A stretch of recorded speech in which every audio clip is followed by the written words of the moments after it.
Bon, c'est un peu étonnant d'entendre notre frère Magloire Paluku parler du dialogue, parce que si vous allez à la guerre, vous n'avez pas de familles là-bas, il y aura des morts.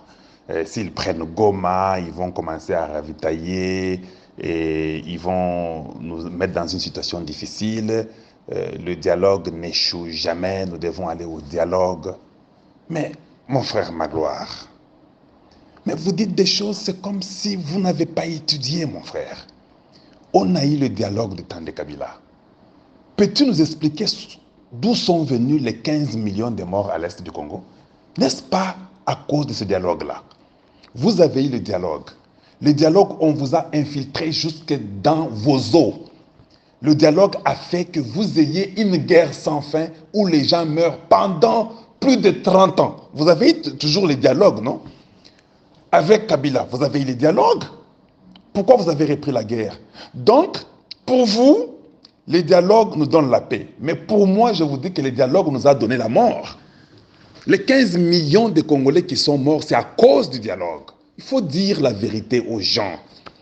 Ces dialogues-là, on a mis les gens dans l'armée. Il y a eu l'infiltration. On a violé nos mamans, on a violé nos grands-parents, on a violé nos sœurs, on a violé nos bébés.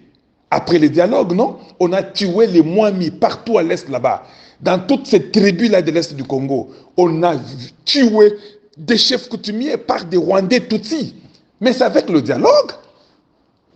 C'est avec le dialogue qu'il y a eu toutes ces bêtises-là que vous me parlez que non, allons-y au dialogue. Vous allez au dialogue, mais avec les CNDP, on a eu un dialogue. Et puis par après, on les a embauchés dans l'armée. Il y a le RCD Goma qui est sorti de là pour dire, nous voulons ceci. Il y a eu les dialogues avec le RCD Goma. En dehors de RCD Goma, il y a encore un groupe qui est sorti après ce dialogue-là. Ce que vous appelez M23. Il y a eu les dialogues avec M23. Ils sont encore entrés dans l'armée aussi, parce que les RCD Goma sont les Roubérois qui sont devenus les vice-présidents du pays. Vous les avez mis dans votre armée. Ils ont amené leurs frères rwandais dans votre armée. Ils vous ont infiltrés en tout à cause du dialogue. Maintenant, c'est le M23 qui nous fait la guerre. On va maintenant aller négocier avec le M23. Et puis, les EFC, je ne sais pas si c'est l'Alliance du fleuve Congo, va aussi venir demander aussi les dialogues. Finalement, vous aurez tous les Rwandais au Congo. Est-ce que vous n'avez pas de tête pour comprendre qu'on ne peut pas aller au dialogue?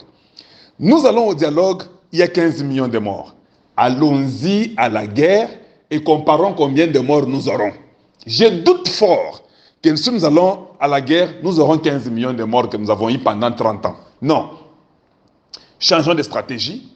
Cherchons des partenaires intéressants qui peuvent nous donner des armes.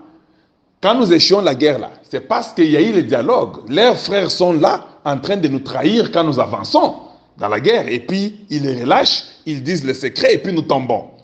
Bon, coupons les relations. L'armée congolaise doit chasser tous les étrangers d'origine rwandaise ou ougandaise.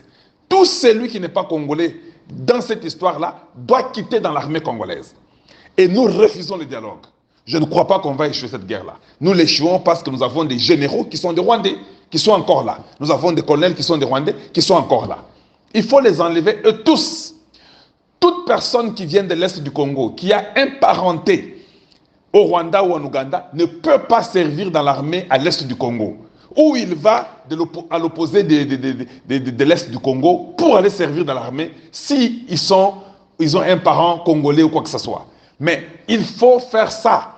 Vous verrez que nous n'allons pas échouer. Si nous allons au dialogue, cela veut dire qu'ils vont aller chier sur les têtes de nos parents et sur nos têtes à nous-mêmes.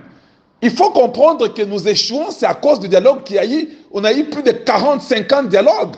Et nous avons échoué à cause de ce dialogue-là, nous avons été affaiblis. Pourquoi nous avons une difficulté aujourd'hui? C'est à cause de ce dialogue-là qu'on a une difficulté. Maintenant, quand vous allez encore reprendre le dialogue, c'est quelle paix que vous cherchez?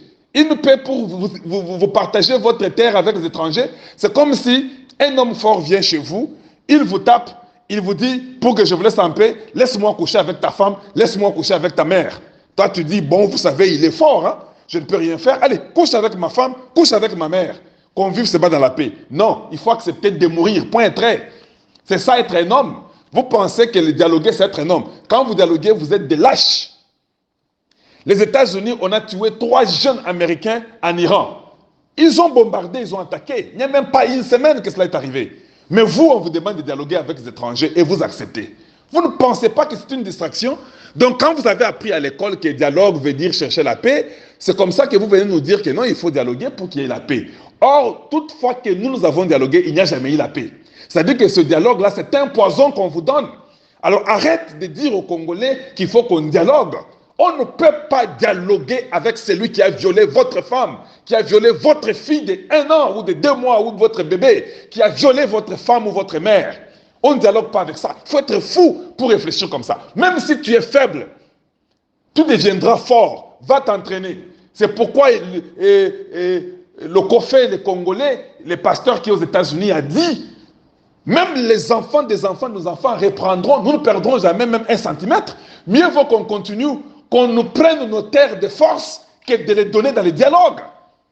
Jusqu'à ce que vous allez revenir pour les répondre. Mais il ne faut pas accepter des stupidités parce que, vous savez, Goma va tomber. Mais ça, c'est une logique normale hein, d'un homme intelligent, mais qui a un seul cerveau. Non, vous savez, Goma va tomber, nous devons négocier. Mais nous avons négocié combien de temps? Est-ce qu'il y a eu la paix au Congo dans toutes vos négociations que vous avez eues là? Kabila a négocié avec eux, avec ses frères rwandais certainement. Et aujourd'hui, ces mêmes frères-là ne sont pas satisfaits, ils réclament toujours. Ils se prônent pour être minoritaires. Est-ce que vous croyez que c'est les Tutsis qui est minoritaire au Congo? N'est-ce pas, nous avons des tribus très minoritaires au Congo et qui vivent, qui n'ont jamais même été, pas même ministres. Alors qu'est-ce que vous allez dire de ça? Donc vous devez nous faire vivre dans une imbécilité totale où nous devons seulement négocier parce que nous sommes faibles. Non. Comme nous sommes faibles, on ne négocie pas. Voilà ce que moi je peux vous dire. Si vous vous croyez dans un Congo ou dans un monde où les gens négocient, il faut comprendre que sur la terre là, tu ne négocies pas à propos de ce qui est à toi. Tu comprends? Tu ne négocies pas pour ce qui est à toi. Même si vous ne me croyez pas, ne permettez pas cela pour vos enfants. Dites à vos enfants, moi votre père j'aime négocier, mais dites à vos enfants, ne négociez jamais. Moi je suis vos enfants là, je ne négocierai jamais. Je peux être impulsif. Le dialogue n'a jamais amené la paix au Congo. Le dialogue a tué le Congo démocratique. Donc, le fait de négocier, c'est de montrer que vous êtes incapable. C'est être lâche. Mieux vaut mourir tête haute que de s'agenouiller, être esclave des esclaves. Il ne faut jamais pas accepter ça. On ne peut jamais être esclave des esclaves. Il faut dire non et il faut se battre. Un jour ou l'autre, on va vaincre. Même si ils nous prenaient notre terre, nos enfants reprendront cette terre-là. Mais il ne faut pas venir faire croire aux gens que non, vous savez, il faut négocier parce que Goma va tomber demain. Si ça tombe, nous serons ridicules. On a toujours été ridicules. Ça fait 30 ans que le Congo est ridicule. Je dis bien 30 ans que nous sommes ridicules. Mais toi, tu veux nous donner quelle paix que tu vas nous donner? En cédant nos terres pour avoir la paix? Et vous croyez que ces Rwandais-là, cette fois-ci, si vous négociez avec eux qu'ils prenaient vos terres, vous croyez qu'ils vont vous les redonner? Mais les Américains vont venir mettre leurs appareils et consorts, ils vont leur donner les armes de terreur, et c'est fini, vous ne reprendrez jamais vos terres avec une négociation diabolique que vous avez, et vous croyez que cela va nous aider. Ça, on ne négocie pas. Nous acceptons, mieux vaut mourir que d'aller négocier avec les ennemis du Congo qui vous ont tué. Vous, vous êtes de l'Est. Moi, je ne suis pas de l'Est. Comment vous n'avez pas les soucis de vos frères qui sont morts? Ça fait 15 ans, 30 ans. Ils sont plus de 10, 15, 16 millions qui sont morts. Vous n'avez pas les soucis pour eux. Mais vous avez les soucis d'aller négocier pour vous distribuer le pouvoir. Voilà ce que nous ne voulons pas. Et aujourd'hui, à Kinshasa, les ministres qui sont élus députés, et tous veulent encore revenir. Ils veulent encore rester pendant qu'ils sont députés. Or, la loi refuse. Ça, c'est ce qu'on appelle la complaisance. La loi, il faut la respecter quand même. Nous ne sommes pas le seul pays au monde où il n'y a pas de loi.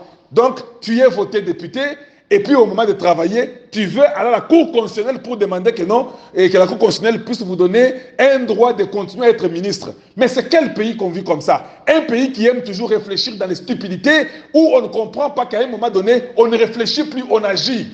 Quand vous êtes député, vous arrêtez, vous partez. Si un gouvernement est fait qu'on vous votez encore, ou bien vous choisissez, vous pouvez revenir pour être ministre. Mais ce n'est pas un pays d'un groupe d'individus qui sont là-bas, qui est ministre, qui est député, et qui ne veut jamais laisser les postes ministériels, mais qui est député. Non, c'est faux. On ne peut pas accepter ça. À un moment donné, le peuple est fatigué, et on ne va plus prendre ces bêtises-là, et nous sommes fatigués pour tout cela.